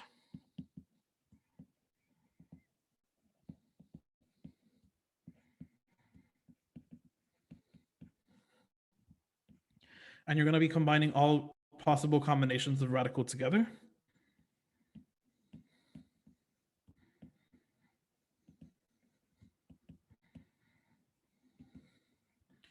Okay, so let's see. So we have the only 2 radicals we have in solution are our radical bromine and our radical cyclohexane. Okay, so we're going to go and then react. We could do cyclohexane and cyclohexane together. That gives us our cyclohexane dimer.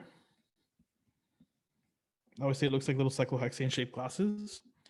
Then we have bromine and bromine. Put those radicals together. You're going to get Br2. And then lastly, we get cyclohexane and bromine. Put those together. And you're going to end up with your brominated cyclohexane product. Cool. And that is your mechanism for radicals. Okay. So honestly, this looks a little complicated, but if you actually go and then draw a mechanism for any radical halogenation, you end up realizing that it's the same mechanism throughout. Cool. You just have to be careful with what steps go where, but you can easily divide it based off of the descriptions that I gave you there. Cool. Are there any questions about this mechanism?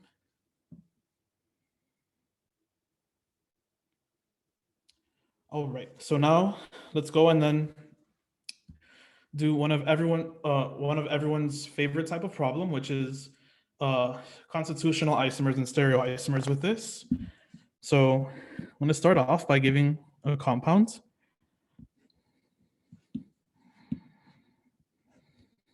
Here, let's do.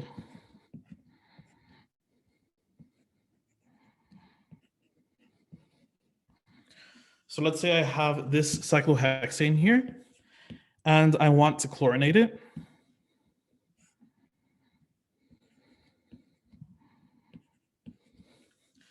All right, so the first thing that I might be asked is to draw all monochlorinated constitutional isomers.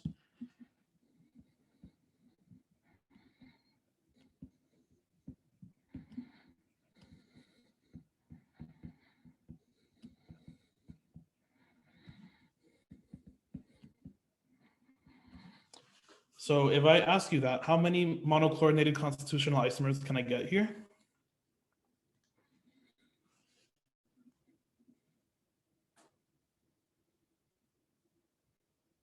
Three. 3, yes. So you see that you have a plane of symmetry right there down the middle. So what that makes you realize is that these two would be the same, constitutional isomer, not stereoisomer. These two would be the same, and these two would be the same. So I'm going to go ahead and then draw out all the constitutional isomers. Luckily, only 3 here.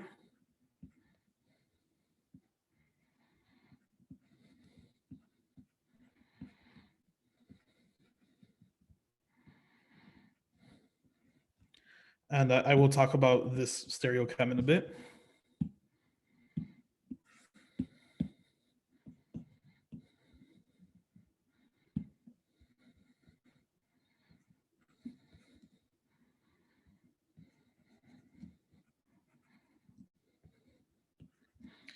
Okay, so these are my 3 constitutional isomers, right? One thing that I want to add is that I'm going to draw this little thing down here real quick.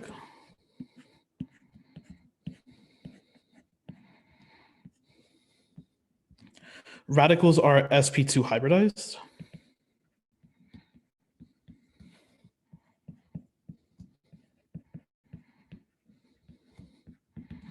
Because they are sp2 hybridized, that means that you can either add in your halogen radical from the front or from the back.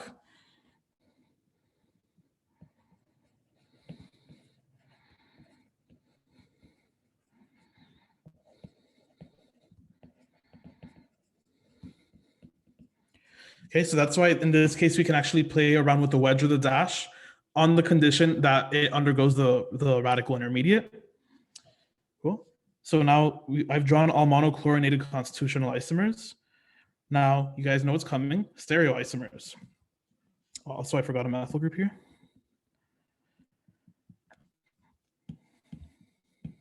So I'm going to go and then find out how many stereoisomers I'm going to get for each. And I've been asked a lot if you can use a 2 to the n rule for this. I'm sure that there is some generalized way out there. However, this problem is very complicated. And I've told some of you guys that it's actually probably one of the most loathed questions on the entire final exam, just because it tends to be pretty tedious. With monochlorinated constitutional isomers, I don't really recommend using any form of the 2 to the n rule, okay? Because then that just goes and then completely messes things up. Do allot some time for this question and do work everything out. Trust me, if you work everything out, there's a very low chance that you will miss something, okay? Not impossible, but it minimizes the risk of maybe you accounting for the same thing twice or something. All right, so someone who maybe has not participated, for this blue structure here, how many stereoisomers would we get?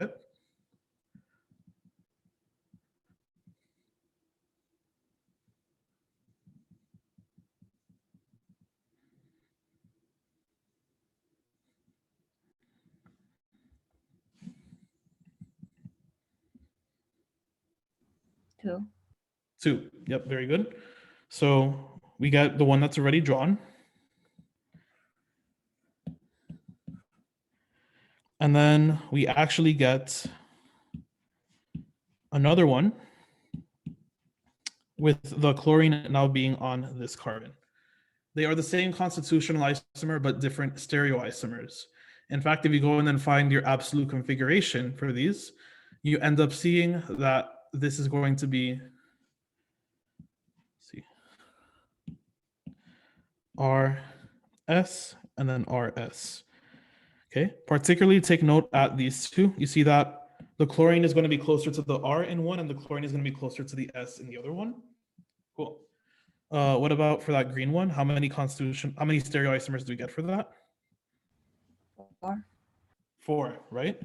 Reason being is because, as I said, that radical intermediate is sp2 hybridized. So the chlorine can either add in from the front or from the back. And we could do either side.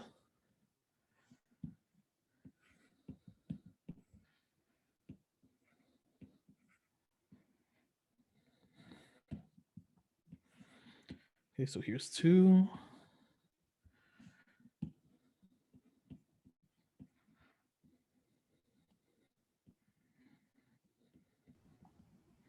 then here are the other two.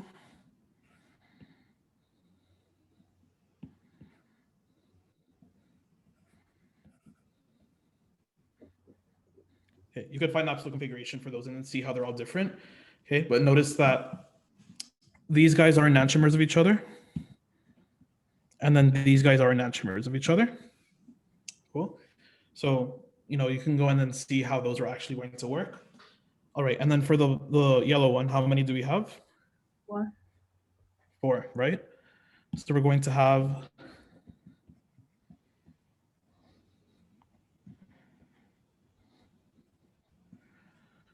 let me move these a little out of the way.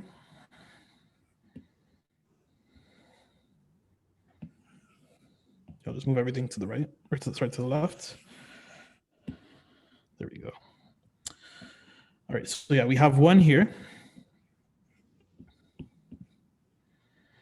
And then we have 1 here. Okay, and then same thing on the other side.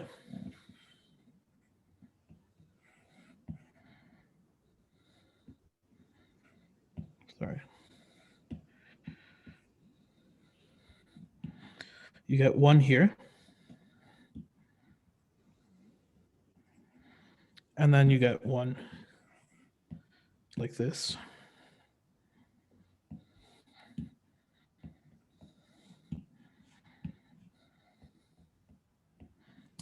All right, cool. And then you see, as I said, just as before, these two are enantiomers, and then these two are enantiomers. Okay, so now we go and then just count them up, and then that's going to be the number of stereoisomers we get for each. Cool. So we have a total of 1, 2, 3, 4, 5. We have 10 total. Cool.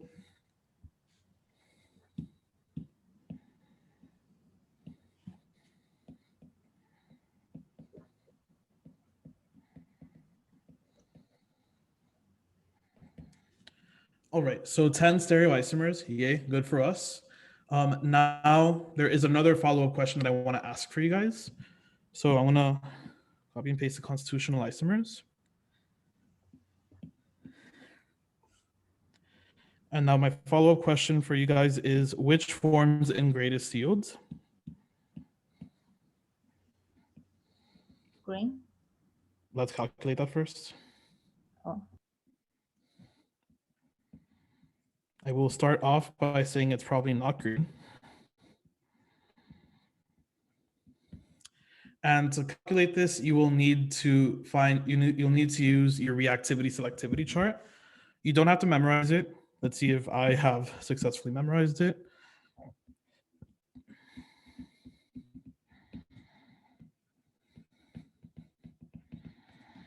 Okay, so let's see. Bromide, chloride, primary, secondary, tertiary.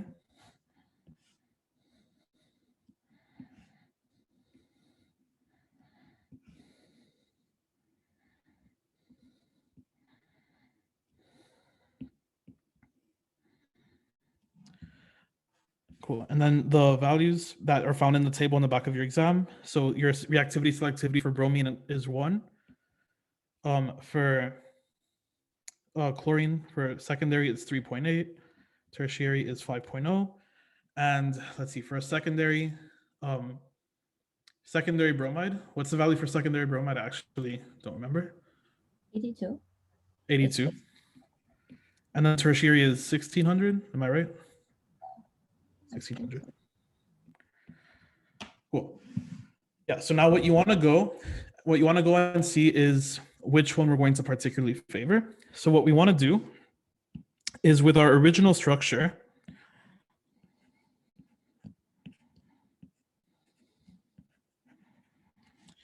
okay, so again, we've identified our primaries, our secondaries, and our tertiaries. So what we want to do is to multiply the number of the respective hydrogen times the reactivity selectivity. Cool. So there's primary, secondary, tertiary. So for our primary, we have a total of 6 hydrogens, you see there. and the reactivity selectivity is 1. Okay, we just get that from the chart right over here for the chloride. So 6 times 1 is going to give you 6. For secondary, we have a total of 4 secondary hydrogens, and our value for that is going to be 3.8. So 4 times 3.8 is 15.2. And then for tertiary, 5.0, you have 2 times 5.0. That's going to give us 10.0. Cool. So now in order to find out what your major product is going to be, just look at which one has the largest reactivity selectivity. And we see here that our secondary is our largest value here, hopefully, assuming I did my math right. So because of that, we end up seeing that this is the one that forms in greatest yields. Okay, so if it's a chloride, don't automatically resort to it being the tertiary, because there could be, some like other one that will potentially predominate. There we go. Cool. If it's a bromide, here, I'll quickly show the calculations for those as well. Let me erase this real quick.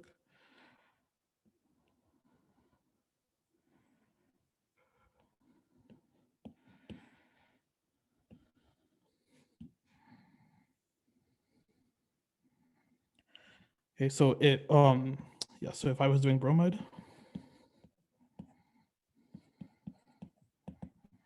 and then this one was for Cl.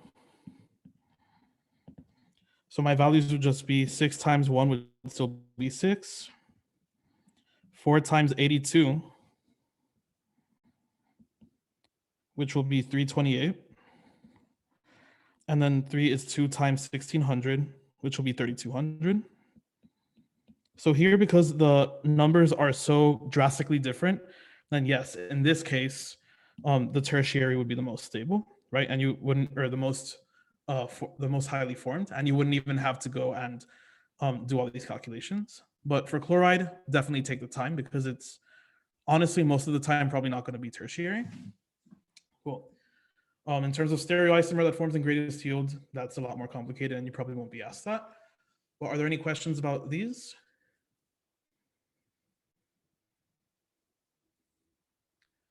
All right, I'm going to spend the last 10 minutes talking about allylic and benzylic bromination.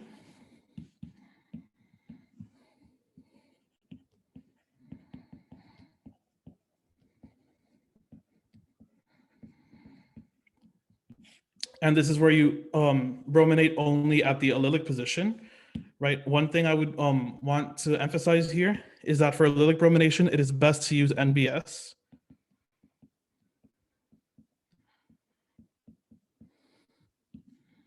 Which is your low concentration of Br2.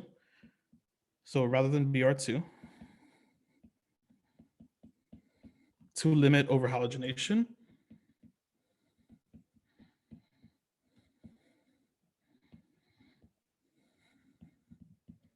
Okay, will he be super strict on this? Probably not, but it's best practice to use NBS anyway. So I'm going to tell you guys, please try and just use NBS for this and not for Br2. Okay. So let's say I have a compound that looks like this.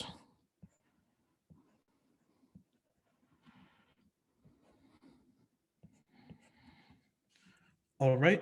So first I want to go and identify the allylic positions where I can go and then brominate.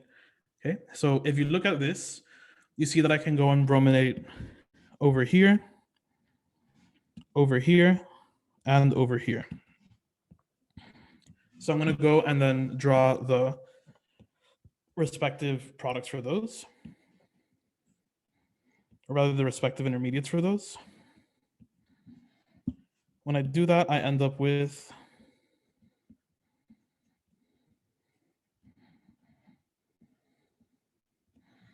a radical over here,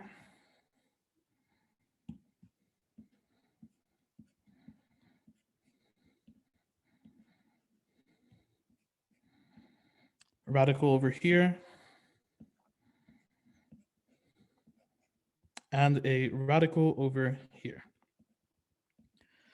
Okay, please do take note that for this one up here, I made that wedge into a planar one because again, that radical is sp2. All right. Now, of course, with anything allylic, you know, you can go ahead and then draw resonance structures for those. So boom, boom, boom. Remember, 3 electrons are involved, so there's 3 arrows since it's radical.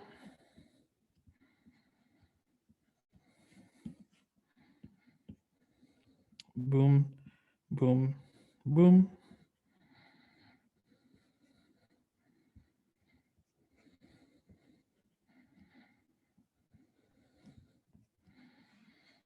Like this. And then last one. Boom, boom, boom. Oh, I forgot. There you go. That's the group here.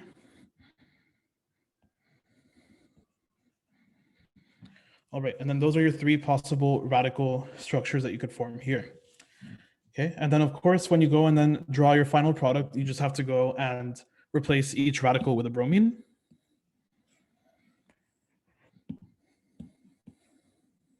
So I'm just going to draw it here.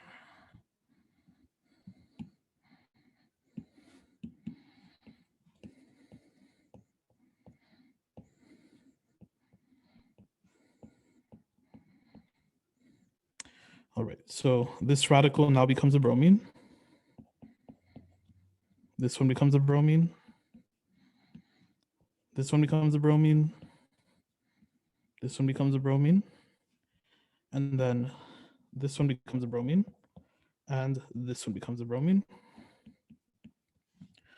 Okay, so these are going to be your 6 products for this reaction, or your 6 constitutional isomer products rather for this reaction.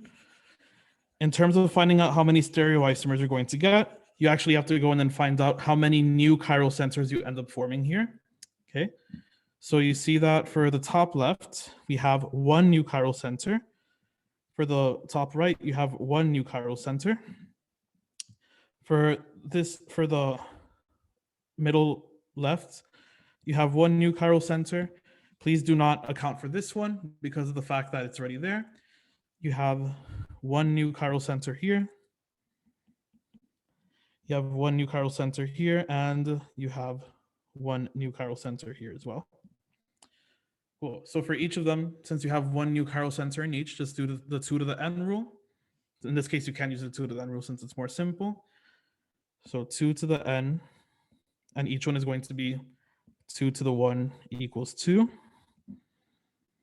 Then I guess since there's 6 structures multiplied by 6, then you get a total of 12 stereoisomers here.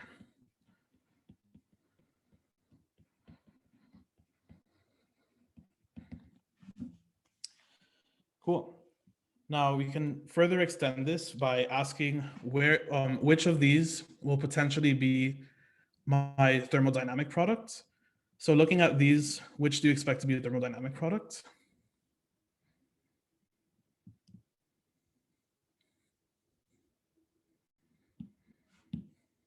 The top right. Yep, top right, because you have your more substituted double bond over here. Right here, you see you have 4 substituents. Here you have 3. Here you have 3. Here you have 3. Here you have 2. And then here you have 3. Okay, so you can find the thermodynamic product for this. Okay, and then you can technically also find kinetic products for this. And in this case, you would have 2 kinetic products. So you would have kinetic product here and a kinetic product here, with your most stable kinetic product probably being the one on the top left because of the fact that it has the most substituted double bond. Cool. Wait, why are there 12 stereoisomers? Sorry, I missed that. Because each one gives you 2, because in each one you're forming a new chiral center.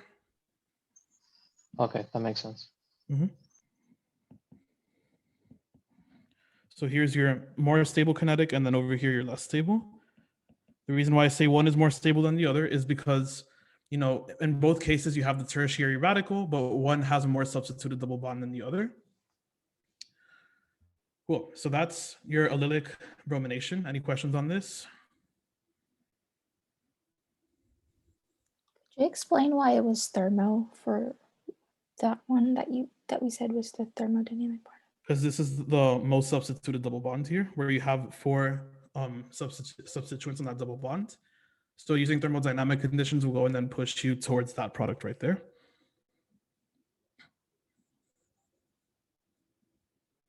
Any other questions? Yeah, can you quickly explain why there's 12? I didn't catch that. Because there's 2 stereoisomers for each, because in each case you're forming a chiral center. So you have R or S for either one.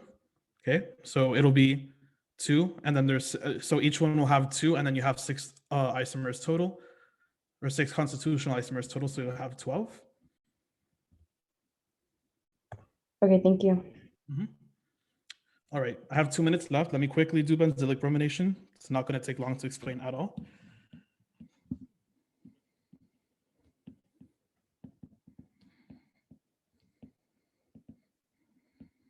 And this one is most useful for synthesis, actually, because you could take a benzene ring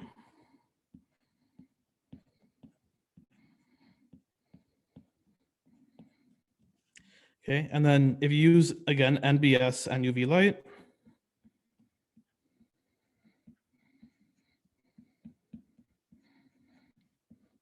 then you can go and then replace one of your protons on your benzylic position with a bromine.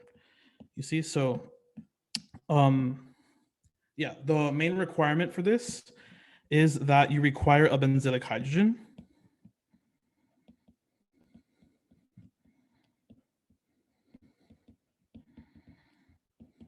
Particularly alpha to the benzene ring.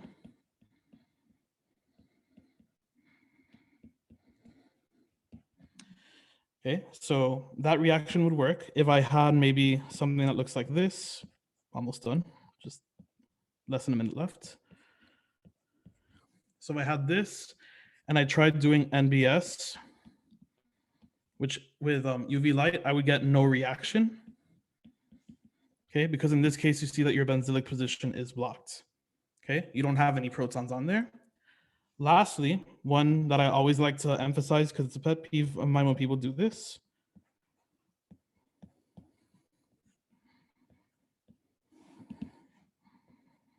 So people like to think that doing NBS and HNU on this will give you a bromine on benzene like this. Okay. This reaction does not, that's not what that does.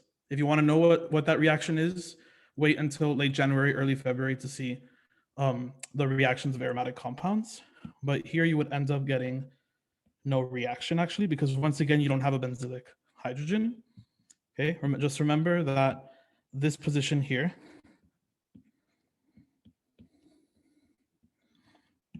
is your benzylic position.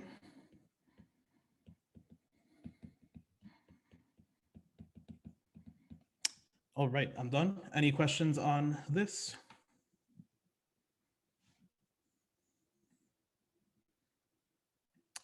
All right, so yeah, thanks for sticking around. If you guys have any questions, we'll hang around for a couple more minutes. But otherwise, I hope you guys found this helpful, and remember to complete the problem set that Sam sent out yesterday.